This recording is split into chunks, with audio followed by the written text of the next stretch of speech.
가보지는 않았을 테지만 여러분들 중에 저도 그렇지만 여기에 대해서 좀 여러 번 들어봤을 법한 섬입니다.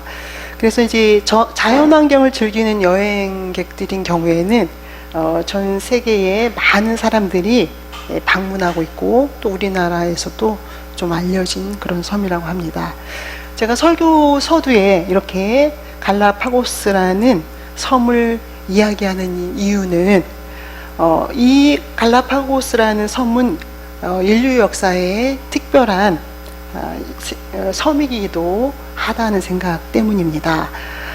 갈라파고스라는 섬에 간 생물학자 다윈은 진화의 신비를 발견하게 됩니다.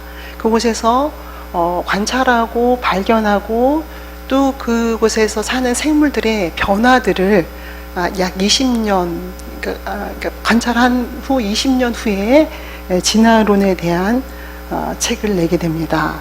물론 이제 진화론에 대한 놀라운 그런 영감을 얻어서 그래서 진화론에 대한 발견을 발표하기 때문에 사실 그 섬에 대한 이름은 또 다른 이름은 세상을 바꾼 섬이라고도 이야기한다고 합니다. 우리는 이 갈라파고스라는 섬과 다윗의 진화론을 이야기 들으면서 저는 가보진 않았지만 화면으로 이렇게 검색해 봤습니다. 굉장히 아름답죠. 그렇게 찰스 다윈이 그렇게 진화론을 발견하게 되고 또 진화론을 발표한 것은 성서의 인물에 하도 집중했다 보니까 다윗으로 죄송합니다. 그렇게 한 것은 여러분들이 생각하실 때에 들으실 때에 혹시 그렇게 아름다운 섬에서 아름다운 생명체들을 관찰하면서 그렇게 좋은 조건에서 휴가를 즐기면서 공부 아닌 공부 또 휴가 아닌 휴가를 하면서 그렇게 진화론을 발표했을 그의 어떤 좋은 환경 또 좋은 운명 그의 좋은 삶을 얘기할지도 모르겠습니다. 그러나 우리가 우리의 삶의 현장에서 혹은 우리의 삶의 자리에서 또 우리의 삶의 운명 앞에서 우리의 삶의 현장이 어떠한 현장이든 지금 말씀드린 것처럼 갈라파고스라는 그런 아름다운 휴양지와 같은 그곳에서 진화론을 발견해내는 그러한 조금 좋은 환경의 삶의 주인공이든 혹은 척박한 곳에서의 삶을 살아가는 삶의 주인공이든 우리에게 결정권이 있다는 생각을 하게 됩니다. 아무리 아름답고 환상적인 섬이라 할지라도 그곳에서 진화론을 발견할 수 있는 사람이 있고 그렇지 않은 사람이 있듯이 우리가 아무리 척박한 삶의 현장을 살아간다 할지라도 그 척박한 삶 속에서 실망하고 또 고단함에 지치는 사람이 있는가 하면 그럼에도 불구하고 그곳에서 소망을 발견하고 새로운 삶을 꿈꾸고 자기의 삶을 아름답게 갖고 나가는 사람이 있다는 것을 우리는 알게 됩니다. 오늘 우리는 그렇게 에스겔이라는 인물과 만나게 됩니다. 사실 에스겔은 오늘 성서를 읽은 성경 본문의 주인공이 되는 그 에스겔은 그가 활동하는 시대는 이스라엘이 멸망한 시대였고 그런 의미에서 비운의 시대를 살았던 인물이기도 합니다. 그 에스겔이 활동하던 그 시기는 남유다가 완전히 멸망하지는 않았지만 멸망하기 한 10년 전후로 해서 이스라엘을 침략한 느부갓네살이라는 그 왕에 의해서 바벨론 왕에 의해서 이스라엘의 엘리트들과 또 여호야긴이라는 왕을 중심으로 한 많은 사람들이 바벨론으로 포로로 끌려가게 되는 그런 시대에 살았던 그리고 그 포로 중에 한 사람이었던 인물이 오늘 우리가 만나고 있는 에스겔입니다. 그 에스겔은 이제 남유다의 마지막 왕인 시드기야가 바벨론의 반란을 일으키면서 남유다가 완전히 망하게 되는 또 그 시기를 살아가면서 어떻게 그 아픈 시기를 그 에스겔은 살아낼 수 있었을까? 그런 운명 속에서 어떻게 에스겔은 그의 삶을 의미 있는 삶으로 살아낼 수 있었을까? 오늘 성경이 이야기하고 있습니다. 그러한 운명 속에서 에스겔의 상황을 오늘 읽은 성경 에스겔 1장 1절에서부터 3절까지는 이렇게 이야기하고 있습니다. 30해 넷째 달 초닷새에 내가 그발 강가에 사로잡힌 자 중에 있을 때에 하늘이 열리며 하나님의 모습이 내게 보이더니, 이렇게 되어 있습니다. 30째 되는 해, 자기가 30살이 되는 그 해, 이제 30살이 된 젊은 에스겔 청년에게 한 가지 일이 일어나게 됩니다. 그 앞에 하늘의 문이 열려서 하나님이 에스겔과 만나는, 그래서 그 에스겔에게 오셔서 에스겔에게 특별히 임하시는 그러한 상황이 바로 우리가 읽은 본문입니다. 에스겔 선지자가 살고 있는 곳이 아까도 설명했던 것처럼 약 이스라엘과 바벨론과의 거리를 우리가 한국과 중국과의 거리 정도로 유추해 볼 수 있을 것 같습니다. 그 먼 거리에서 에스겔은 이제 노예로 사로잡힌 혹은 포로로 사로잡힌 그발 강가에서 있을 때에 하늘의 문이 열리고 하나님의 모습을 보게 됩니다. 저는 이 본문을 읽을 때, 이 부분을 읽을 때 굉장한 뜨거움을 느꼈습니다. 마음이 따뜻해졌습니다. 눈물 나도록 참 아름다운 광경이다. 노예로 사로잡혀 온 5년간의 세월을 보낸 에스겔에게 그가 어떠한 생각과 어떤 성찰을 했을지, 그리고 얼마나 많은 실망과 또 다시 한번 추스림, 다시 한번 실망, 그런 실망과 추스림이 얼마나 지속적으로 반복이 되었을까. 어쨌든 우리는 그의 삶을 다양하게 유추해 볼 수가 있습니다. 그러나 한 가지 분명한 것은 그가 많은 실망을 했을 것이고, 혹은 절망에도 가까이 가봤을 테이고, 그리고 또 그런 절망과 실망의 반복 속에서 하나님을 향한 그의 어떤 탄원은 그를 다시 추스리기도 했을 것입니다. 그렇게 많은 시간을 보낸 에스겔에게 이제 하늘의 문이 열리면서 하나님이 그에게 이제 나타나게 되는 그러한 광경이 바로 오늘 우리가 읽은 에스겔 1장입니다. 시편 30편 11절에는 이렇게 되어 있습니다. 주께서 나의 슬픔이 변하여 춤이 되게 하시며 나의 베옷을 벗기고 기쁨으로 띠띠우셨도다, 이렇게 되어 있습니다.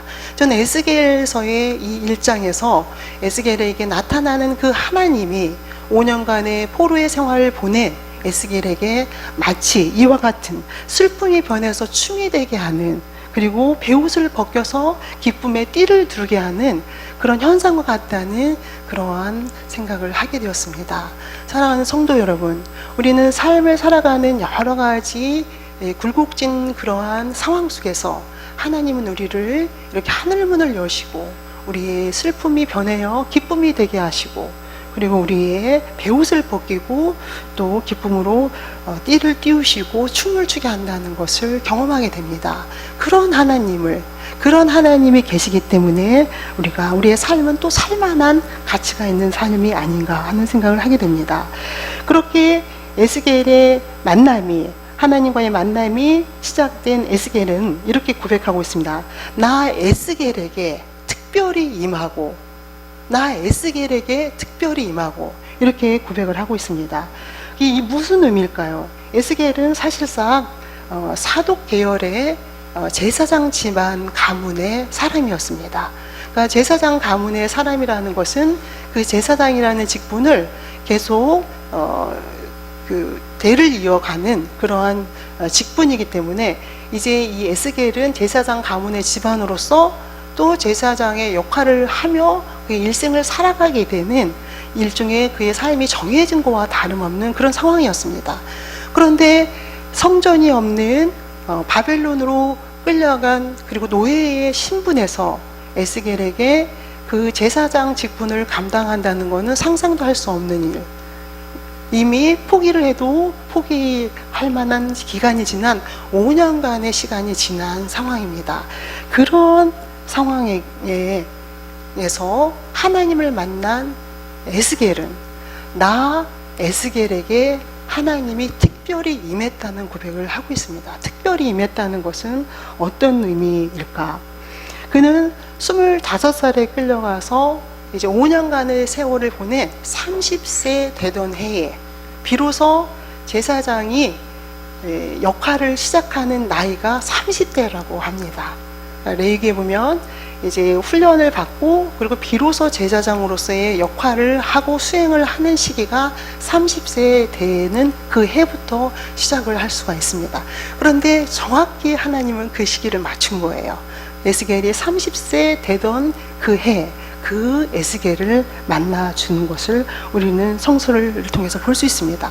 그렇게 에스겔이 자신의 소명을 꿈꾸고 자기의 꿈이 이루어지는 것을 간절히 원했던, 눈앞이 캄캄함에도 불구하고 그런 시간을 살아낸 에스겔에게 하나님이 나타나셨다는 것은, 그것은 당연히 그의 고백 속에 특별히 임하셨다는 고백을 아니할 수가 없는 상황입니다. 그렇게 꿈꾸고 바라던, 이게 이루어질까라는 의심을 가졌기도 했던, 또 수없이 가졌던 그 시간들을 보내는 에스겔에게 이제 하나님은 비로소 나타나서 30세 되던 해에 비로소 만나주게 되는, 그리고 그에게 제사장의 소명을 주게 되는 그 광경을 우리는 지금 만나고 있습니다. 그렇습니다. 에스겔서 1장은 에스겔이 그 고난의 상황에도 불구하고 그의 사명을 기억하면서, 그리고 하나님께서 행하실 일을 기대하며 스스로 훈련하며 시간을 보낸 것은 아닐까, 그런 에스겔에게 이제 하나님이 나타난 것을 보게 됩니다. 그렇습니다. 소명을 기억하는 사람들, 그리고 그의 비전을 기억하는 사람들, 그리고 그 비전을 하나님께서 이루어질 거라는 기대 속에 사는 사람들에게는 하나님께서는 끝내 그를 세우시고 또 그의 비전을 이루어 주신다는 것을 우리는 에스겔서를 통해서 알 수가 있습니다. 유엘서 2장 그리고 또 사도행전 2장에 동일하게, 조금 다르지만 동일하게 나타나는 말씀을 읽어드리겠습니다. 하나님이 말씀하시기를, 말세에 내가 내 영을 모든 육체에 부어주리니 너희 자녀들은 예언할 것이요 너희 젊은이들은 환상을 보고 너희 늙은이들은 꿈을 꾸리라. 그때 내가 내 영을 내 남종과 여종에게 부어주리니 그들은 예언할 것이요. 이렇게 되어 있습니다. 사랑하는 성도 여러분, 사랑하는 젊은이 여러분, 그리고 사랑하는 성도 여러분, 여러분들은 지금 오늘 성경이 말하는 것처럼 하나님께서 부어주시는 그 하나님의 영으로 말미암아서 환상을 보고, 여러분의 삶의 현장에서 하나님이 이루실 환상을 보고 또 꿈을 꾸고 또 예언을 할 수 있는, 그렇게 여러분들의 삶을 찬란하게 살아갈 수 있는 그런 하나님의 사람들이 되시기를, 제사장 에스겔과 같은 또 하나의 에스겔이 되기를 축원합니다. 그렇게 성서는 여러분들에게 지금도 요청하고 있습니다. 이제 에스겔의 그러한 고백은 또 이어서 여호와의 권능이 내게 있으니라, 이렇게 되어 있습니다. 여호와의 권능, 여기서 여호와의 권능을 찾아보면 하나님께서 발휘하시는 그 능력, 하나님의 힘, 이것을 이야기하고 있습니다. 그렇습니다. 하나님께서 에스겔에게 그렇게 많은 시간을 잘 훈련하며 기다려오며 소망을 꿈꾸며 그렇게 갖고 온 그 에스겔에게 여호와의 권능이 그 위에 임하니라 되어 있습니다. 이제 그 소망하며 꿈꿨던 에스겔을 만나준 그 하나님께서 그분의 권능으로 그 에스겔의 삶을 책임져 주시는 것을 우리는 관찰하게 됩니다. 하나님의 권능이 에스겔 위에 임한다는 것은 에스겔이 무엇을 하든지 그는 이제 하나님과 동행하는 것이며 하나님이 주시는 그분의 능력으로 말미암아서 그 일들을 해낸다는 것을 오늘 성경이 이야기하고 있습니다. 야고보서 1장에는 이런 이야기가 있습니다. 이런 말씀이 있습니다. 온갖 좋은 은사와 온전한 선물이 다 위로부터 빛들의 아버지께로부터 내려오냐니, 이렇게 되어 있습니다. 만약에 내가 할 수 있는 모든 것이 물론 나의 수고와 노력으로 인함이지만 그 나의 수고와 노력에 하나님의 놀라우신 권능이 더해진다면 이제 우리는 우리 앞에 펼쳐질 혹은 우리 앞을 가로막을 어떠한 것도 두려울 리가 없습니다. 차분하고 냉철하게 그리고 신앙을 가지고 그 모든 바리케이트를 치워나가며 우리의 앞길을 걸어가면 된다는 것을 우리는 알 수 있습니다. 무엇이 두렵습니까? 우리는 두려울 게 하나도 없습니다.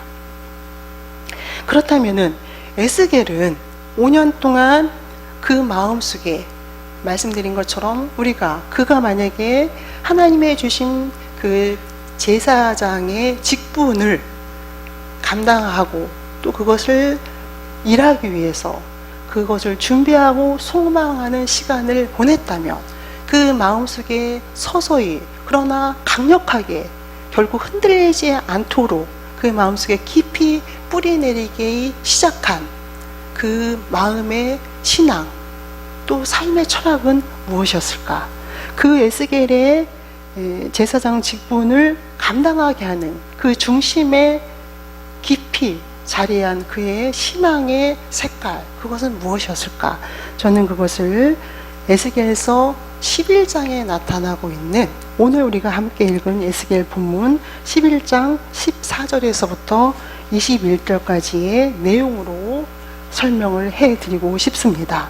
사실 우리가 성경을 한번 봉독한 분들이라면 그리고 에스겔서를 봉독한 분들이라면 에스겔서에 하나님의 심판에 대한 내용들이 굉장히 지배적이기 때문에 많은 부분들이 심판의 내용으로 되어 있고 축복과 희망이기보다는 그런 심판과 에 대한 내용으로 되어 있다는 것을 경험하셨을 것입니다. 그런데 오늘 함께 읽은 에스겔서 11장 14절에서 21절까지는 학자들이 에스겔의 복음이라고 이야기하고 있습니다. 에스겔서의 복음, 에스겔서의 정수라고도 얘기할 수 있겠죠. 그렇다면 복음이라는 것은 여러분 무엇입니까? 교회 안에 있었기 때문에 복음이 무엇이라는 것을 매번 들어봤을 텐데 다시 한번 말씀을 드리자면 복음이라는 것은 기쁜 소식이라는 그러한 말입니다.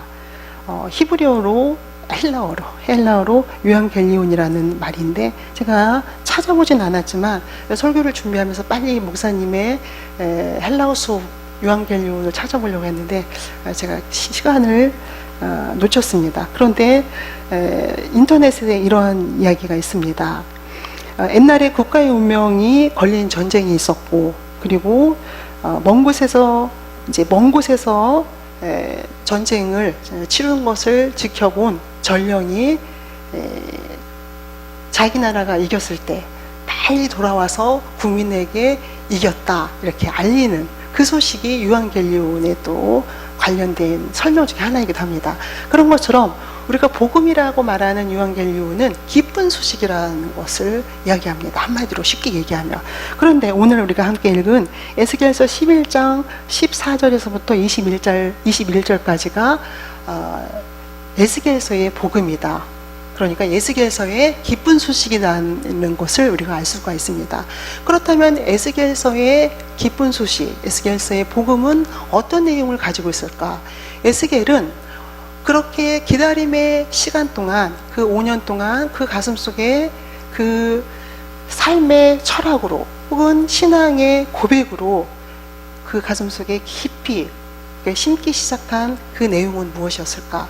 저는 지금 읽은 에스겔서의 복음이라고 이야기해 드리고 싶습니다. 물론 이 말씀은 에스겔이 하나님을 만나는 가운데 환상 중에 하나님을 만나는 가운데 알게 된 또 혹은 듣게 된 말씀이기도 하지만 그럼에도 불구하고 우리는 이 에스겔의 복음이라는 이 내용을 그가 가슴 속에 그렇게 다시 한번 나라의 운명을 나라의 앞으로의 미래를 꿈꾸고 성찰하면서 가슴 속에 심은 내용이라고도 생각해 보고 싶습니다. 그렇다면은 이 에스겔서의 복음은 어떤 내용을 갖고 있을까? 비로소 30세 젊은 나이에 선택을 받은 에스겔이 이스라엘 백성에게 그토록 들려주고 싶은 이야기가 어떤 것이었을까? 그것은 바로 하나님께서 이스라엘 백성들에게 지금 우리가 함께 읽은 말씀처럼, 예를 들면 우리가 함께 읽은 19절의 말씀처럼 19절을 함께 읽어보면 내가 그들에게 한 마음을 주고 그 속에 새 영을 주며 그 몸에서 돌 같은 마음을 제하고 살처럼 부드러운 마음을 주어 내 율례를 따르며 내 규례를 지켜 행하게 하리니 그들은 내 백성이 되고 나는 그들의 하나님이 되리라 라는 말씀입니다. 이스라엘 백성이 이렇게 국가의 비운의 주인공으로 살아가는, 그렇게 척박한 삶을 살 수밖에 없었던 그 원인을 어디에서 진단하냐면 그들 마음이 이미 돌 같은 마음이 되었다는 거예요. 그들 마음이 돌 같은 굳은 마음이 되어서 하나님에게는 관심도 없고 하나님이 지켜 행하라고 말씀하시는 율례와 규례에 대해서는 관심조차 없고 헌신짝처럼 버리는 그런 돌 같은 마음의 이스라엘, 그것을 통탄해하면서 에스겔은 선언하고 있습니다. 너희들 마음에 하나님께서 살같이 부드러운 마음을 주시기를 원한다. 새 영을 주어서 하나님께서 말씀하시는 거에 귀를 열고 마음을 열고 그분이 안전한 삶을 살아갈 수 있는 매뉴얼로 주신 그분의 율례와 규례를 지키면서 살아가기를 원한다는 그것을 지금 에스겔은 기쁜 소식으로 이스라엘의 포로지에 있는 이스라엘을 향해서 외치고 있는 말씀입니다. 우리가 다시 한번 시작할 수 있는 그 길, 우리가 새로운 삶을 시작할 수 있는 길, 우리가 이 아픔을 딛고 다시 나라를 찾을 수 있는 그 길은 우리가 그 돌 같은 마음을 버리고 하나님이 주시는 살 같은 부드러운 마음을 갖는 것이다. 하나님이 주시는 새로운 영을 우리 가슴속에 충만히 채우는 것이다. 그리고 그렇게 함으로 인해서 비로소 우리는 하나님의 규례와 율례에 관심을 갖기 시작하고 그리고 그분이 주시는 그 매뉴얼대로 살아가도록 우리의 삶을 새로 시작하는 그 길이 우리의 삶이라는 것을 에스겔이 지금 에스겔 복음에서 이야기하고 있습니다. 사랑하는 성도 여러분, 저는 어저께 목욕탕에서 한 어르신을 사귀었습니다. 그 어르신 말씀으로는 제가 아주 마음에 든다고, 제가 당신의 며느리였으면 좋겠다고 그러면서 이제 당신의 얘기를 하기 시작합니다. 75세 된 어르신이었어요. 그리고 그분의 말에 의하면, 말씀에 의하면 뭐 큰 식당을 평생 하시고 이제 75세 되던 지금 올해에 아프기 전에 일을 그만해야 되겠다. 그래서 일을 그만두고 집에 계시다고 합니다. 그런데 일주일 동안 밖에를 나가지 않는데요.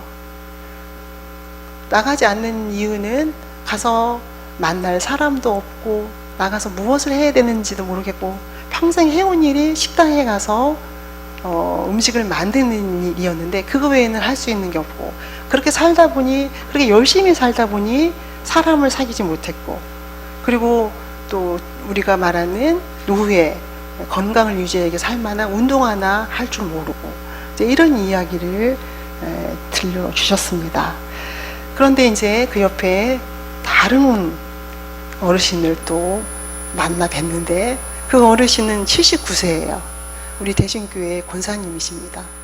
그런데 이제 그분이 또 이제 시간차는 있었습니다. 그 75세 되신 어르신이 그 얘기를 하고 밖으로 나갔고 우리 교회 권사님이 79세 되신 권사님이 자기 삶을 이야기하는 거예요. 좀 등치가 있으신 권사님인데 자기는 지금까지 평생 한 번도 밥맛이 없어 본 적이 없대요. 항상 밥맛이 차고 넘쳐서 늘 건강하게 살았는데 최근 일주일 동안 태어나서 처음으로 밥맛이 없어서 아무것도 못 드시는 그러한 상황에 이제 있었던 거죠. 근데 이제 아까 그분도 혼자 사시는 거고 이분도 혼자 사시는 거예요.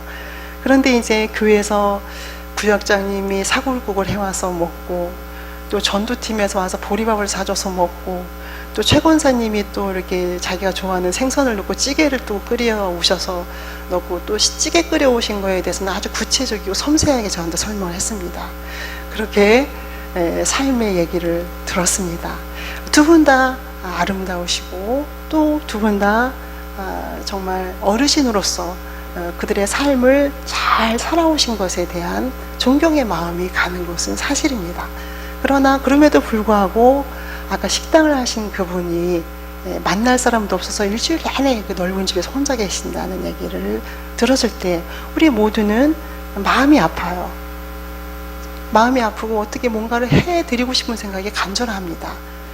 저는 그분이 왜 그렇게 친구도 없이 사셨을까? 왜 그렇게 열심히 사셨을까?